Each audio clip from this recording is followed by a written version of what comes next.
Hello! Ito po ang papotsosika dito sa Cyprus. Kung sa Pilipinas ay may dragon fruit, dito naman sa Cyprus ay may papotsosika. Yan guys, ang ano, papotsosika namin dito sa Cyprus. Masarap yan guys. Pwede mo ding gawing shake.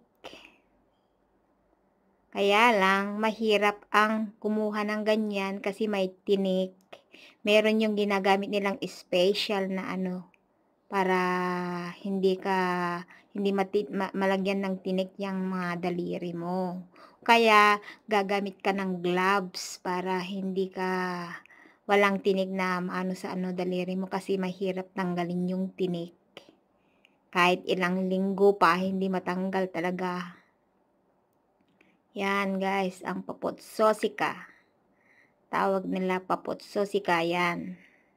Kung sa Pilipinas ay may dragon fruit, dito naman sa Cyprus ay may papotsosika.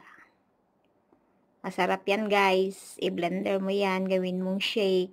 Masarap. Yan. O diba? Kaya lang mahirap ang gumawa ng ganyan, ang kumuha. Oh, yan, may tinik siya guys. Ang pag binalatan mo yan, ang color ng ano niya ay ano, orange. Ayun, sa taas, marami pa doon. Yun, walang tinik yun, yung yan. Doon, matinik yan, katulad ng nasa baba. Katulad niyan. O, diba? Galing. Mabilis lang kumuha dito sa amin kasi ano, nasa baba lang. Hindi sa katulad sa iba, ano, sa may side ng mountain, mahirap kunin. Yan, patad yan, oh. Oh, 'di ba? Ang dami.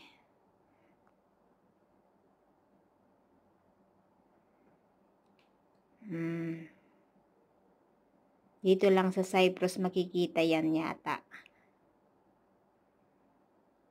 Gustong-gusto ng mga matatanda kasi daw, pag kumain sila dyan, maganda ang tae nila.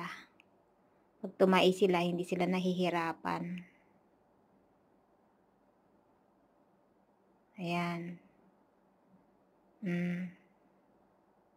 Thanks for watching guys. Sana mag-subscribe kayo sa YouTube channel ko.